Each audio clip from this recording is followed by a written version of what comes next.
With Gul'dan's lies spreading like wildfire, the orcs began to blame the Draenei for what had happened with the Red Pox and other horrible things happening on the world of Draenor. Eventually, the orcs would form a unified force to combat their opposition. We know this as the Horde.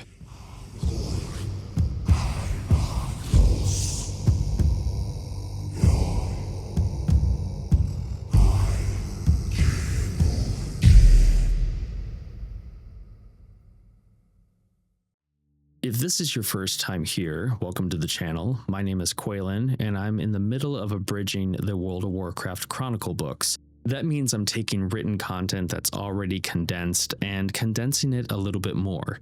Currently, we're on Volume 2, but if you want to start from the beginning back in Volume 1, then I've made a video containing all 10 episodes summarizing that book. You can watch it by clicking the tag up above or the link down below. But if you're caught up, then let's get back to our journey in the Tales of Azeroth. While Gul'dan was stirring the pot of emotions with the orcs, Kil'jaeden manipulated the vulnerable Ner'zhul by appearing in his dreams as the spirit of his deceased mate, Rul'Kan. This false spirit claimed that the Draenei were responsible for the spread of the Red Pox and the elemental instability plaguing Draenor, insisting that the reclusive race intended to wipe out the orcs. While Ner'zhul was initially skeptical of these claims due to the peaceful history between the two races, Gul'dan's well-timed report regarding the Bladewind clan massacre seemingly confirmed Rul'Kan's warnings.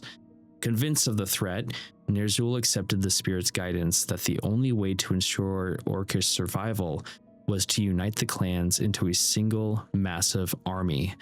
A feat not seen since the war against the Gorean Empire centuries prior. To consolidate power, Ner'zhul shared these ancestral revelations with the Shadowmoon clan, who followed his lead due to their deep-seated superstition and respect for spirits. Gul'dan acted as a vocal supporter during this time, helping to solidify Ner'zhul's position as the destined savior of the orcish people. An urgent summons was sent to all other clans to gather at the sacred mountain of Oshu'gun for a grand council. Meanwhile, Kil'jaeden ensured the deception remained unchallenged by using his immense power to block communication with real ancestral spirits at Oshu'gun and by telepathically impersonating ancestors to other elder shaman across the planet, reinforcing the lie that the Draenei were preparing for a violent crusade. Over several weeks, the legendary chieftains of the orcish clans, including Grommash Hellscream, Kilrogg Deadeye, Kar'gath Bladefist, Blackhand, and Fenris, gathered at the base of the Crystal Mountain Oshu'gun.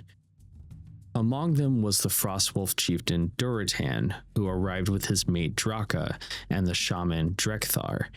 This gathering provided a rare opportunity for Durotan to reunite with his longtime friend Orgrim Doomhammer, who was then serving as the second-in-command to Chieftain Blackhand.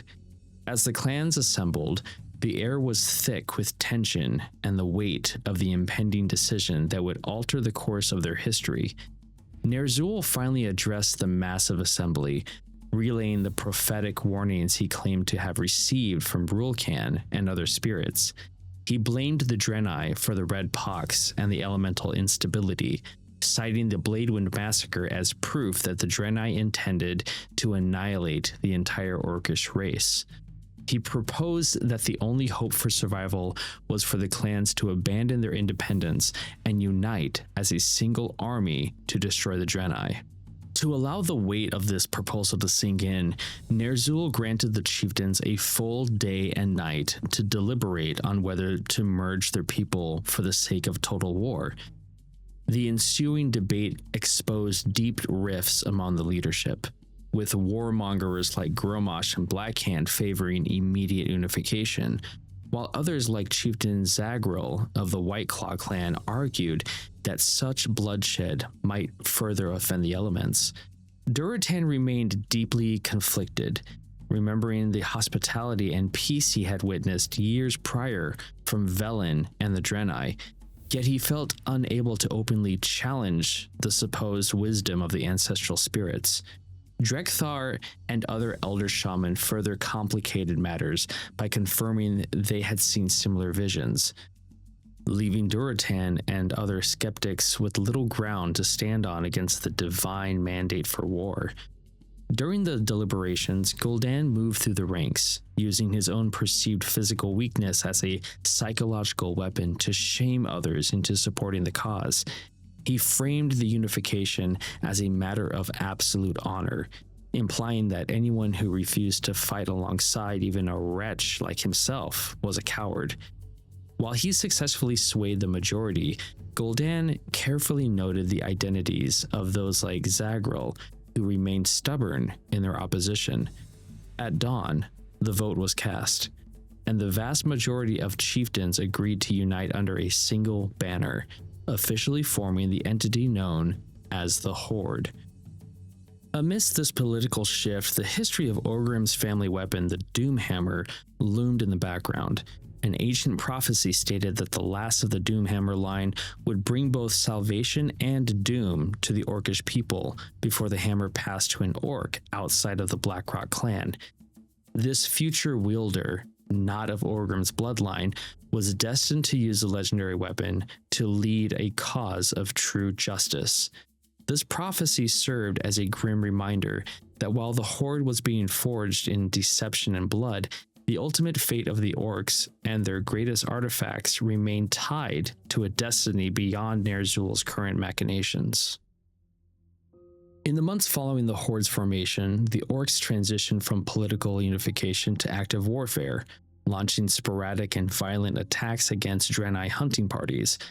Velen and the Council of Exarchs received news of these skirmishes with confusion, yet they initially rationalized the aggression as a desperate byproduct of the elemental turmoil and the Red Pox. They believed the orcs were merely lashing out due to environmental suffering, much like the Bladewind clan had previously done. Despite Velen's efforts to send emissaries to negotiate a peace, the orcs either ignored these gestures or responded with lethal hostility. When Rengari scouts finally confirmed that the disparate clans had consolidated into a unified standing army, the Draenei leadership realized diplomacy was no longer a viable option. Despite the mounting threat, the Draenei opted for a purely defensive strategy, still viewing the orcs as fellow victims of Draenor's natural disasters rather than as agents of a greater evil. Because they were unaware of the Burning Legion's invisible hand in orchestrating the conflict, Velen and the Exarchs focused on fortifying their existing holdings rather than launching preemptive strikes. Exarch Akama, leading the Vindicators, was tasked with coordinating global defenses, while Artificers bolstered the fortifications of major hubs like Shatrath City and the Temple of Karabor. Velen remained preoccupied with investigating the root cause of the elemental unrest. While he suspected the Legion's involvement, the lack of physical demonic evidence led him to watch the stars for an invasion that had, unbeknownst to him, already begun from within. Ner'zhul watched the unfolding war with growing apprehension, noting that the orcs were becoming increasingly bloodthirsty while the world's elemental spirits had fallen completely silent. When the false visage of Rulkan reappeared in his dreams to suggest seeking out powerful new allies to restore balance, Ner'zhul desperately agreed. Soon after, Kil'jaeden appeared to him in the form of a radiant elemental entity, urging the shaman to push the Horde toward a total victory to please the elements. However, Ner'zhul grew deeply unsettled by this new benefactor's obsessive violence and singular focus on murdering the Draenei leader, Velen. Realizing that Rulkan's spirit had vanished since this entity's arrival, Ner'zhul decided to secretly journey to Oshu'gen to seek the true counsel of his ancestors and his dead mate. Kil'jaeden, fully aware of Ner'zhul's wavering loyalty, realized the Elder Shaman was not the pawn he required and ordered Gul'dan to seize control of the Shadowmoon clan.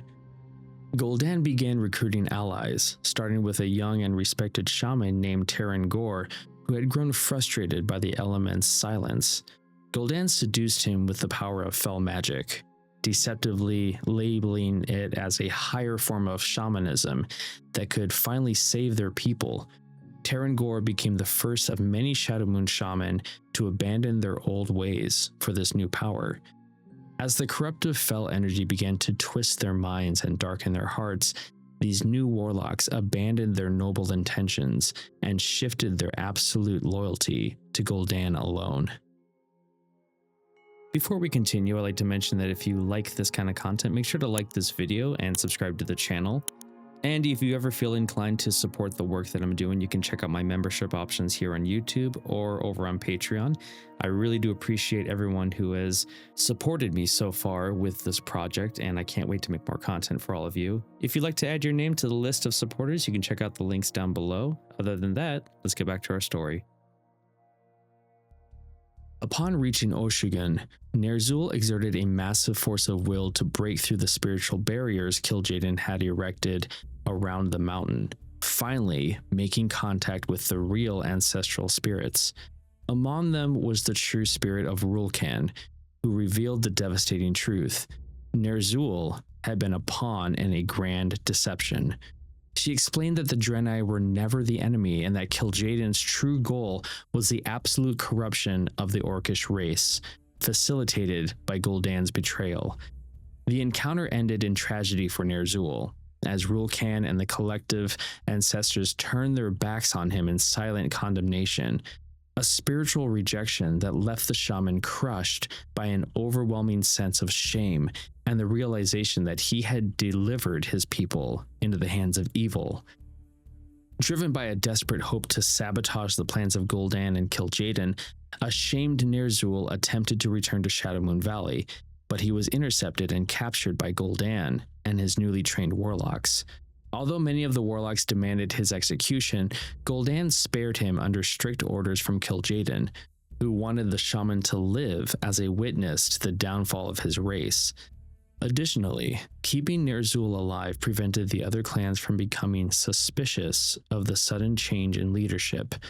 Over the following months, Ner'zhul was reduced to a broken slave, subjected to constant abuse, and rendered too fearful to resist, allowing Gul'dan and his followers to effectively usurp the voice of the Shadowmoon clan as Ner'zhul faded into obscurity. While Gul'dan consolidated his power, the Horde's war effort against the Draenei stalled. Though they could crush small outposts, they lacked the unity to breach major settlements. Rivalries between chieftains like Blackhand and Grommash Hellscream frequently devolved into inter-clan skirmishing, leading Kil'jaeden to conclude that the clans were a horde in name only. The Demon Lord realized the orcs required a singular war chief to impose discipline. Although Gul'dan coveted the position, Kil'jaeden denied him, decreeing that the warlock's talents were better suited for the shadows and manipulation. Fearing his master's wrath, Gul'dan began searching for a suitable puppet to lead the front lines, eventually setting his sights on the ambitious chieftain Blackhand of the Blackrock clan. Blackhand was chosen because his clan already possessed the military discipline and elemental forges necessary to create the war machines needed to break Draenei defenses. To secure Blackhand's allegiance, Gul'dan offered otherworldly strength, initiating Blackrock Shaman into fell magic and demonstrating a horrific process of magically transforming the orc children into so-called proper soldiers. This fell infusion left the young orcs, including Blackrock's own sons Dalrend and Maim, physically powerful, but psychologically unstable and prone to violence. Seeing the efficiency of these new weapons, Blackhand agreed to become war chief, believing he was using Gul'dan's sorcery to cement his own legacy as the greatest leader in Orcish history. To maintain control over the newly unified horde, Gul'dan established a clandestine organization known as the Shadow Council.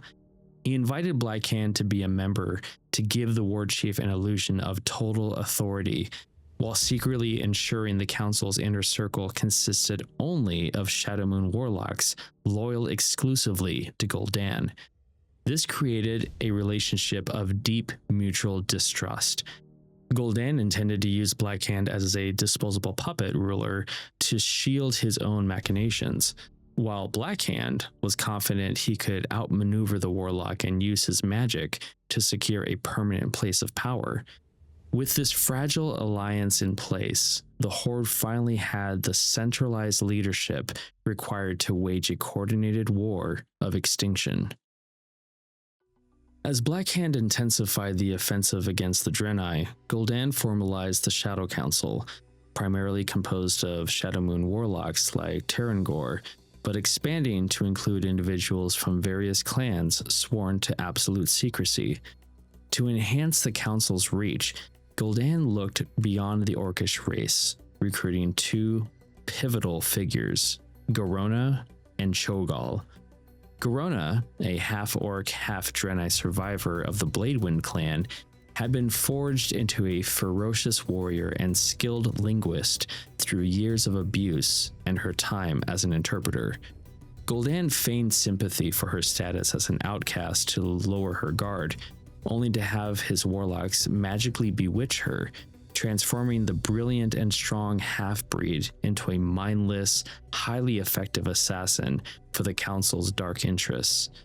Cho'Gall, a two-headed ogre mage from Highmaul, offered a different set of skills rooted in his mastery of the arcane and his natural status as an omen of fortune.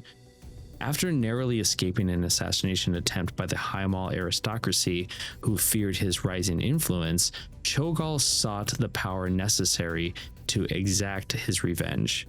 Gul'dan was drawn to the ogre's arrogance and insatiable ambition, making Cho'Gall his primary apprentice and schooling him in the secrets of fell magic and the existence of the Burning Legion. While Cho'Gall pledged loyalty to the council, his commitment was purely transactional. He viewed Gul'dan and the Legion merely as tools to facilitate his own ascension and was prepared to betray them the moment they were no longer useful to his personal quest for power. In addition to these specialized recruits, Gul'dan worked with Kil'jaeden to establish the Necrolites, a morbid sect of orcs dedicated to the study of necromancy. These dark practitioners were tasked with spreading the virulent plagues among the Draenei and utilizing their powers to raise the fallen as undead soldiers for the Horde. This diversification of the Shadow Council's assets, ranging from political manipulation and physical assassination to arcane mastery and necromantic warfare, ensured that the Horde possessed a multifaceted arsenal.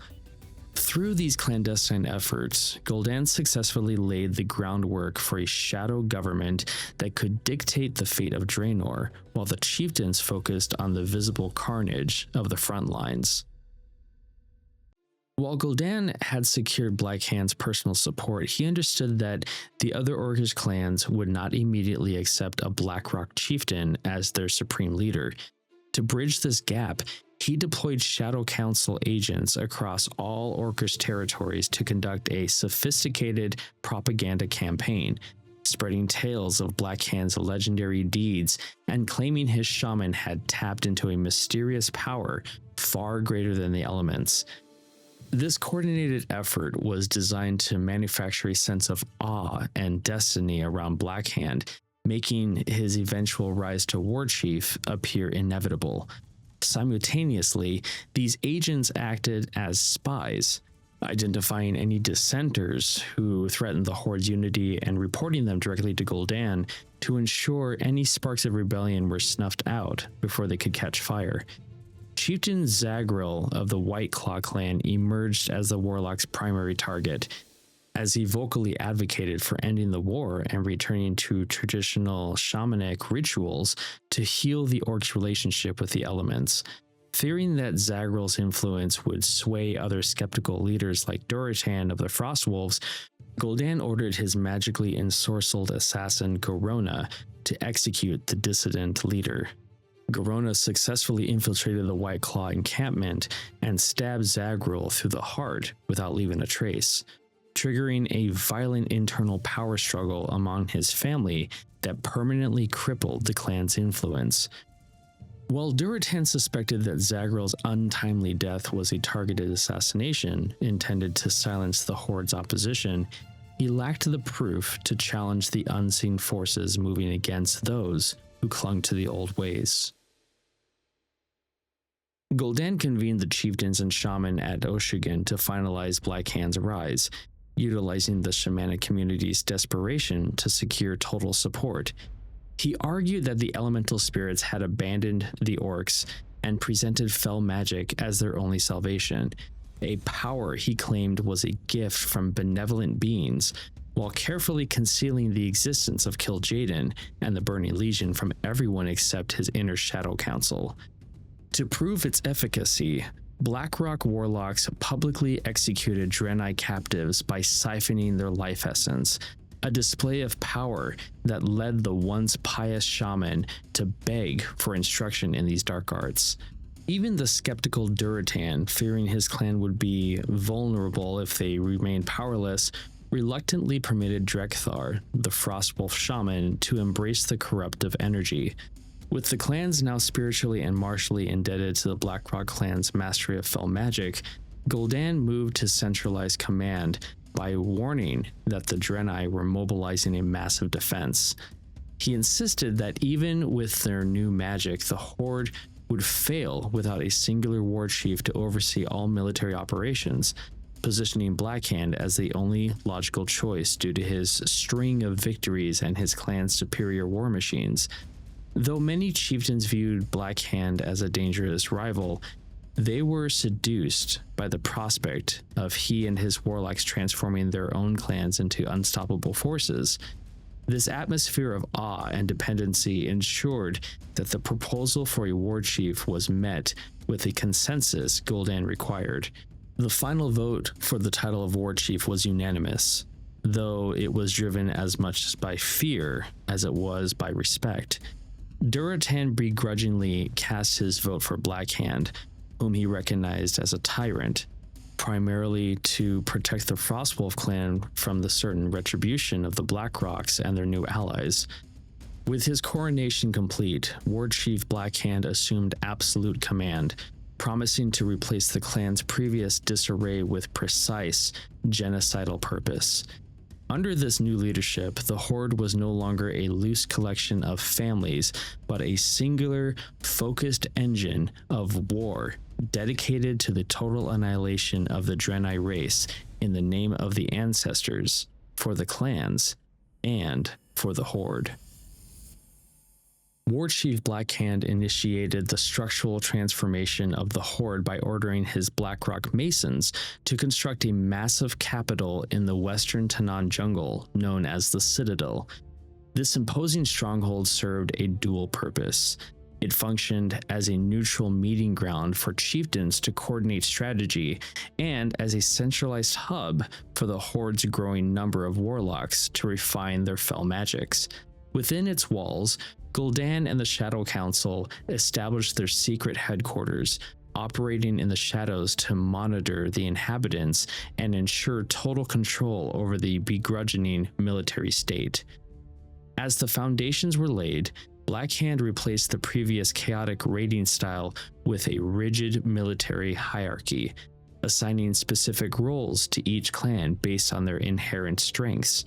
To optimize the Horde's efficiency, Black Hand divided the clans into specialized divisions, designating smaller, mobile groups like the Bleeding Hollow, Shattered Hand, and Shadow Moon as scouts and auxiliary raiders. He even formed a personal scouting arm for the Blackrock clan called the Blacktooth Grin, composed of hand-picked warriors loyal to his vision.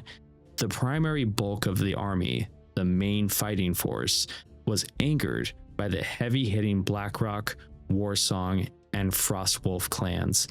This restructuring turned the loose collection of Orcish families into a professional war machine, with every soldier and chieftain integrated into a global strategy for the first time in their history. Black Hand's rise to power was marked by brutal authoritarianism, as many orcs initially bristled at the idea of an outsider commanding their ancestral clans.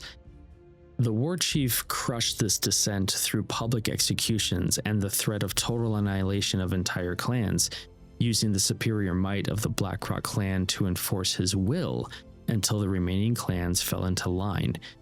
To maintain this strict discipline, he appointed highly capable lieutenants such as Eitrigg, Varrock Saurfang, and Orgrim Doomhammer to oversee the transition.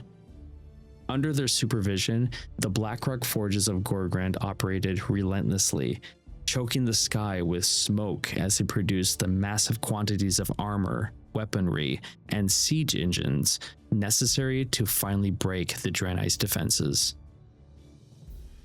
Warchief Blackhand sought to maximize the Horde's numbers by incorporating ogres and the half-ogre Mok Nathal into his ranks, but his most disturbing expansion method involved the systematic use of fell magic on orcish children. He dispatched his most formidable warlocks to the various clans to magically accelerate the growth of adolescents, imbuing them with the physical strength and unbridled fury of adult warriors. While most chieftains welcomed this rapid recruitment method as a necessary boon for their military power, Durotan remained deeply unsettled by the practice. Ultimately, he was forced to submit to the process to avoid the annihilation of the Frostwolf clan, watching in horror as Blackrock warlocks flooded his clan's youth with green energy, warping them into hulking, bloodthirsty soldiers. Beyond the physical transformation of the youth, Durotan observed a more pervasive corruption taking hold of the entire orcish race.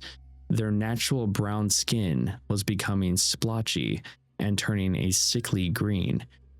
Although the specific mechanics of this change were unknown to him, he correctly suspected that the rampant use of fell magic was the cause, viewing it as a dire omen of the power's sinister origins. However, the majority of the Horde remained indifferent to this metamorphosis, considering the change in appearance a negligible price to pay for the immense power granted by their new masters. This physical shift served as the outward mark of the orcs' deepening connection to the demonic forces that were quietly steering their destiny toward total war. While the Horde consolidated its power, a secret society of outcasts known as the Pale flourished within the catacombs beneath Nagrand.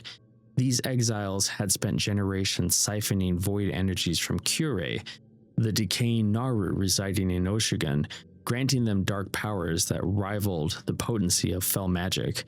Although Gul'dan initially dismissed the rumors of their abilities, Kil'jaeden was intrigued and pressured the warlock to investigate the Pale as a potential asset for the war effort. Consequently, Gul'dan dispatched his apprentice, Cho'Gall, to evaluate the exiles and, if their strength was genuine, bring them into the Horde's service. Cho'Gall ventured into the subterranean caves of the Pale, where he was met not with resistance, but with a fanatical eagerness to share a prophecy called the Hour of Twilight, a cosmic apocalypse where shadow would extinguish all life. While Cho'Gall was indifferent to the prophecy itself, he was captivated by the sheer power of their shadow magic and recognized his potential as a devastating weapon. He manipulated the exiles by framing the Horde as the ultimate instrument to trigger the Hour of Twilight, prompting the Pale to pledge their loyalty. This union resulted in the formation of a new orcish clan called the Twilight's Hammer. And though it would take years to manifest fully, Cho'Gall himself slowly began to find truth in the dark prophecy he had initially used as a tool of deception. Under Warchief Blackhand, the Horde transitioned from sporadic raids to a massive coordinated offensive, using advanced siege engines and weaponry to systematically topple Draenei outposts and strongholds. These victories dealt a crushing blow to Draenei morale, but the psychological impact was worsened by the undeniable realization that the Burning Legion was orchestrating the orcs' aggression. The evidence of demonic influence was everywhere.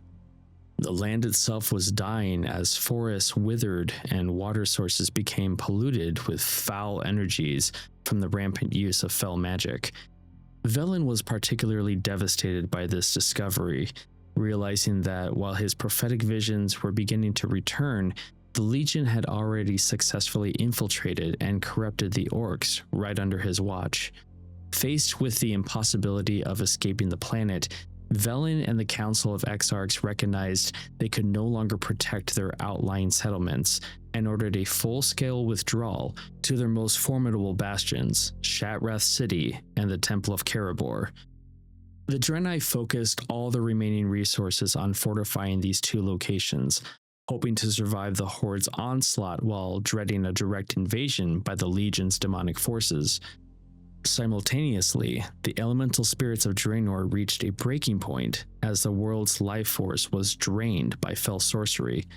In a desperate final act of defiance, the remaining spirits pooled their collective strength to manifest as Seeruk, the Fire Lord, a colossal being of pure elemental fury destined to confront the Horde and halt the desecration of the world.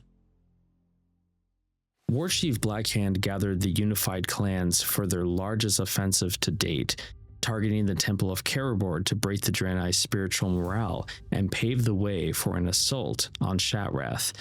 As the Horde camped near a volcano outside the temple, Seeruk the Fire Lord manifested within the peak and unleashed a devastating firestorm that decimated the orcish ranks. This display of raw elemental fury terrified the orcs, particularly all the former shaman who interpreted the catastrophe as divine retribution for their reliance on fell magic. Fearing a mass desertion that would end his campaign, Gul'dan realized that the elements had made themselves vulnerable by concentrating their power into a single physical form, and he moved to exploit this weakness to cement the Horde's dark path. Gul'dan led his most loyal Shadow Council warlocks onto the slopes of the volcano to perform a massive ritual that would permanently sever the orcs' ties to the natural world. Together, they channeled immense fell energy into Seeruk, shattering the Fire Lord's physical form and causing the earth to tear open in a violent upheaval of elemental and demonic power. Gul'dan siphoned these energies to further empower the Horde's soldiers, effectively replacing their ancestral connection to the spirits with a permanent dependency on fell corruption. This act of spiritual desecration transformed the volcano into a monument of demonic dominance known as the Hand of Gul'dan, leaving the orcs more powerful than ever, but entirely isolated from the world's natural balance.